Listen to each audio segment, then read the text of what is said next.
하나님은 농부로 표현이 됩니다. 농부는 이 땅에서 일을 하면서 씨를 뿌리고 거두가는데 분명히 그 길은 알고 있습니다. 그러나 거두는 때는 정확히 농부도 알지 못합니다. 왜냐하면 거둘 때가 돼야 거두기 때문에 그렇습니다. 예수님도 이 때를 아버지 때에 맡기시고 자기는 어떻게 합니까? 나는 모른다 그렇게 말합니다.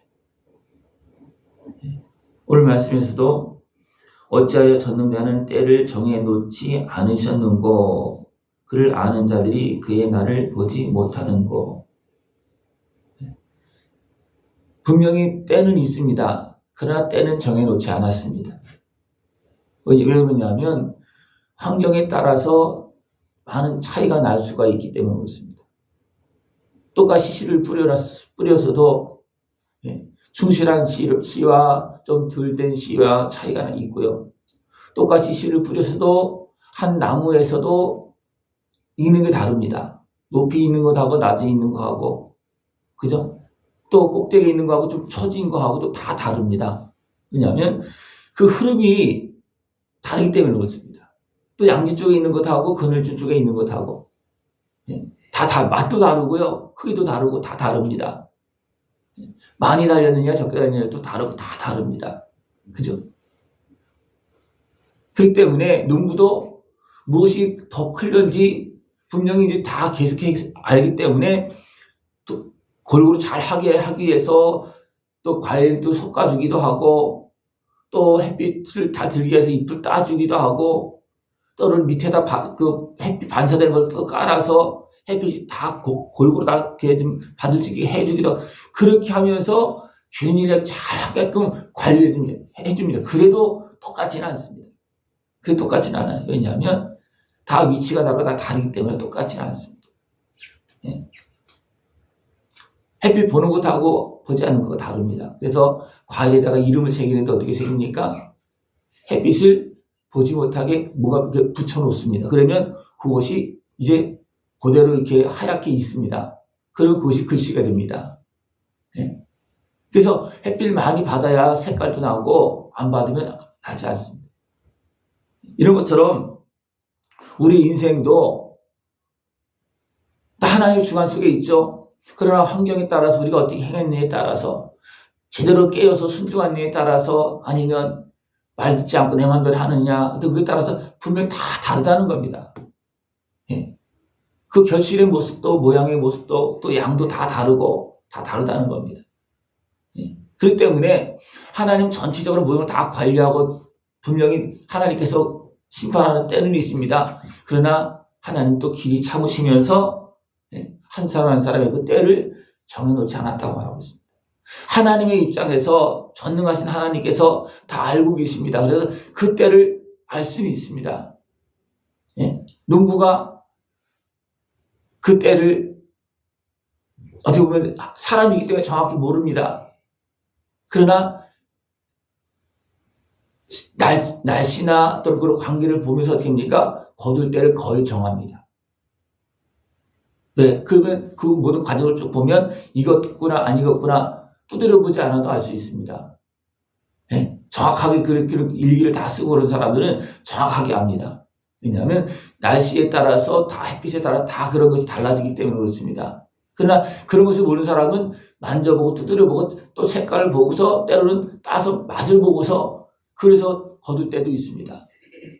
그러나 하나님은 이런 모든 걸 다 참고하셔서 어떻게 합니까? 때를 정해놓지 않고 기다립니다. 익을 때까지 추수 때를 기다리고 있습니다. 그래서 도저히 안 될 때는 이제 더 이상 안 될 때 그때는 어떻게 합니까? 그냥 추수하는 겁니다. 더 이상 안 될 때는 끝이 마지막 때입니다. 인생의 마지막 때는 어떤 때입니까? 때로는 덜 익었어도 거둘 수밖에 없는 때가 있어요. 그때는 어떻게 서리가 오는 때입니다. 그래서 진짜 이제 환경적으로 완전히 더 이상 이제 기대할 수 없는 때 그때는 거둘 수밖에 없는 겁니다. 덜 익었어도. 이런 것처럼 하나님 전체를 다 주관하시면서 그 모든 걸 다 주관하시지만 한 사람 한 사람의 한 사람 한 사람을 거두고 하는 것들은 분명히 그 사람의 때에 맞게끔 하나님은 거두시고 그 사람에게 맞게끔 필요한 것을 주십니다. 우리는 하나님의 다스림 속에 있습니다.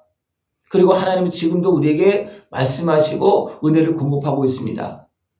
이 중요한 것은 뭐냐 하면 하나님이 이렇게 참으시면서 은혜를 베푸시면서 일하고 계시는데 우리가 그 다스림을 받아야 되고 그 말씀을 들어야 되고 주시는 양식을 잘 먹어야 됩니다. 그러면 충실하게 잘하고 30배, 60배, 100배 결실할 수 있습니다. 환경은 여러 가지 모습으로 표현되고 있습니다. 길가밭도 있고 돌밭도 있고 가시떨기밭도 있습니다. 또 좋은 밭도 있습니다. 좋은 밭은 관리가 잘 되어진 밭이고 많이 고쳐진 밭은 좋은 밭이에요. 그래서 열매를 맺지 못하는 길가밭, 돌밭, 가시떨기밭은 열매를 맺지 못합니다. 그러나 좋은 밭은 고쳐진 밭은 그 속에서 관리를 잘 받는 밭은 30배, 60배, 100배의 결실을 맺습니다. 왜 하나님께 이렇게 하실까요? 하나님은 우리를 살아있는 존재로 만드셨기 때문에 그렇습니다. 살아있지 않는 기계도요, 만들어집니다. 그 자동차를 만들어도 때로는 불량품도 나오기도 하고요. 때로는, 만들어놨는데도 시동이 안 틀어줄 수도 있습니다. 왜냐하면, 전선 하나만 제대로, 연결이 제대로 안 돼서도 어떻게 보면 시동이 안 틀어줄 수도 있어요. 전혀 차 만들었는데 아무런 키를 넣고 해도 움직이지 않을 수도 있습니다. 왜냐하면 뭔가 나사가 하나 빠지고 연결되지 않으면 그렇습니다. 말도 못하는 자동차도 어떻고 만드는 그 일하는 사람들에 따라서 다르게 나타날 수도 있어요. 그런 생각해 보십시오. 우리 사람은 어떻습니까? 자기 마음대로 행하는 것도 있고 악한 마귀가 방해하는 것도 있고 세상 모든 환경 복잡하는 게 얼마나 많습니다. 그죠? 그 속에서 어떻게 합니까? 별의별 생각이 다 나오고 별의별 영향력을 다 받습니다. 그래서 사람들이 태어날 때 이미 상한 모습으로 태어나는 사람도 있고 이미 태어나는 과정 속에 만드는 과정 속에서 많은 그런 문제가 어떤 얽히고 털켜서 복잡한 모습이 많이 생깁니다. 그래서 태어나는 어머니 뱃속에서 태어나는 이제 만들어지고 태어나는 그 아이도 온전치 못한 모습이 될 수도 있어요. 왜냐하면 그 과정 속에서도 많은 문제가 생기기 때문에 그렇습니다. 우리 이것을 기억하면서 하나님은 한 사람 한 사람 다 귀중하게 만들어 그래서 어떻습니까? 말씀하셨습니다. 이렇게 하라고. 이렇게 살라고. 또 아담과 하와에게는 어떻게 합니까? 말을 들으라고. 왜냐하면 왜 말을 하십니까? 악한 것자가 활동하기 때문에 그 말을 듣지 말라고. 내 말을 들으라고. 그렇게 말씀하십니다. 그러나 악한 마귀 게임에 넘어간 아담과 하와는 어떻게 됩니까? 그 에덴 동산에서 쫓겨나고 죽음이 선포되어지고 또 질병과 고통이 선포되어지고 이렇게 되어집니다. 왜냐하면 말을 듣지 않고 미혹에 넘어졌기 때문에 그렇습니다. 자기 마음대로 했기 때문에 그렇습니다. 우리는 하나님의 다스림 속에서 온전히 다스림을 받을 수 있는 모습을 축원합니다. 우리는 하나님께서 만드신 피조물입니다. 그것도 살아있는 피조물이에요. 영향력에 따라서 많이 달라질 수 있는 그런 모습이라는 겁니다. 그렇기 때문에 우리는 하나님께 주신 말씀 안에서 깨닫고 그 말씀대로 되면 사람이 사는 그 법이 있잖아요. 그죠? 그 사람이 사는 법대로 살면 좋아질 수 있습니다. 근데 오늘 말씀을 쭉 보면, 복잡해진다는 거예요. 근데 왜 하나님이 계시면 왜 이러고 정리 안 하십니까? 빨리빨리 해결해 주시지. 거와 갑부가 어려움을 당하는데 하나님 그냥 야 거와 갑을 잘 대해줘라 그렇게 말하고 가만히 계십니까? 하나님께서 다 그냥 강제적으로 한다면 어떻겠습니까? 우리는 살아있는 사람이라고 볼 수가 없는 거예요. 그죠? 하나님은 명령하시고 말씀하시고 그 다음에 했습니까? 이렇게 해라 하시고 그 다음에 결실을 맺습니다. 결실을 맺을 때도 은혜를 베풀어 주시고 용서해 주시고 죄값을 치러 주시고 구원하시고 왜? 환경을 아시기 때문에 그렇습니다. 그러면서 지켜주고 보호하시면서 그러면서 열매 맺기를 기다리고 있습니다. 그러면서 우리로 영원한 천국 백성으로 살아가기를 지금도 그리고 천국의 영광의 길을 걸어갈 수 있도록 계속 도와주고 계십니다. 그러면서 기다리고 있는 겁니다. 그것도 한없이 기다리시고 때로는 용서하며 기다리시고 또 뒤로 물리기도 하시고 그렇게 하십니다. 그죠? 예. 그래서 우리가 이해할 수 없는 것들은 참으로 많습니다. 그러나 하나님 어떻게 여전히 농부의 모습으로 길이 참으시면서 은혜를 베푸시면서 고쳐주면서 또 벌레를 잡아가면서 병이 났으면 또 이제 뭐 약을 쳐서 이렇게 가서 고쳐주면서 어떻게 합니까? 열매 맺기를 지금도 기다리고 있고 은혜를 베풀고 계십니다. 예. 여러분 이런 상황들을 알면 왜 하나님께서 이렇게 하실까? 그것이 좀 이해될 수 있습니다. 그래도 다 이해가 안 됩니다. 왜 하나님도 큰 하나님의 그 뜻과 어리석은 육신의 소욕에 매이고 감정에 매이고 하는 그런 우리의 생각과 이런 뜻의 차이가 너무나 많습니다. 그러니까 욥이 당하는 이 상황도 어떻게 됩니까? 하나님은 욥을 사랑해서 인정해서 그죠? 욥은 이길 것이다. 그래서 사단 앞에 이제 허락하고 그죠? 시험하도록 그렇게 했습니다. 그러나 당하는 욥의 입장에서는 어떻습니까? 하나님 왜 이런 일을 나에게 벌어지게 합니까? 하나님 어떻게 하고 계시는 겁니까? 네? 내가 이런 일을 당할 만한 사람이 아닌데 내가 이렇게 당하도록 그렇게 어리석게 행하지 않고 범죄하지 않았는데 왜 이런 일이 벌어집니까? 답답하죠. 그죠? 네? 이런 상황이 벌어집니다. 또 이런 상황을 또 친구들이 보고 어떻게 합니까? 자기들 생각 가지고 막 그냥 정지하고 있잖아요. 그러나 욥은 또 답답하고 그래서 막 말다툼이 생기고 하나님을 향해서 어떤 불만을 토하고 하나님과 한번 말을 해봤으면 좋겠다. 왜 하나님 좀 모든 거 다 주관하시면서 왜 이렇게 되게 만들어 주셨느냐고 만들어 너 그냥 가만히 계시느냐고 답답하죠. 그죠? 내가 그래서 모르기 때문에 그렇습니다. 그러나 하나님 어떻게 하십니까? 분명히 그 속에서 시험의 과정을 통과하는 그것을 기다리고 있는 겁니다. 예? 그것을 믿고 기다리고 있는 거예요. 예?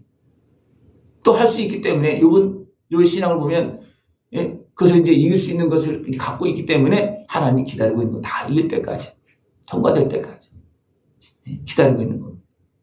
그 기다리는 과정 속에서 친구가 대화 속에서 또 뭐 욥이 막 흔들리고 또 욥 자신의 고통 속에서 막 그냥 막 흔들리고 예?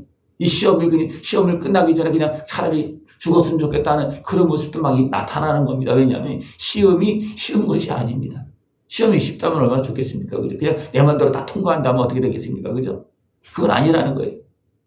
그렇기 때문에 우리는 끝까지 우리는 내가 있는 그 자리에서 믿음을 가지고 말씀을 붙잡고 승리의 길을 걸어가야 됩니다. 그러면 하나님께서 어떻게 하십니까?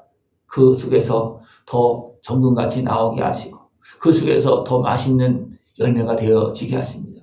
열매도요. 추위가 있고 더위가 있고 막 그렇게 온도차가 심해야 과일도 맛이 있다 그러잖아요. 그죠? 하나님은 그런 과정을 통해서 나를 더 귀한 모습으로 지금 만들고 계십니다. 그것을 믿고 하나님도 나를 믿고 기다리고 계십니다. 그죠? 그럼 나도 어떻습니까? 하나님을 믿고 과정을 지나가면 하나님께서 나를 더 귀한 열매로 거두시고 하나님 나라의 영광에 참여하게 하십니다. 그 은혜를 다 깨어서 믿고 누릴 수 있는 복된 모습 되어지길 축원합니다. 네, 기도드리겠습니다. 하나님 아버지 감사합니다. 우리를 사랑하시어서 은혜를 베풀어 주시고 또 우리의 모습을 보시고 때로는 시험도 통과할 수 있도록 기다려 주시고 하나님의 그 큰 은혜와 사랑을 날마다 누리며 살아갈 수 있도록 깨어있게 하심을 감사를 드립니다. 믿음으로 그 모든 과정들을 다 통과하고 또 풍성한 열매를 맺고 하나님 나라 영원한 영광에 다 들어갈 수 있는 우리 모습 되어지도록 주님 함께하여 주시옵소서. 예수님의 이름으로 감사하며 기도드리옵나이다. 아멘.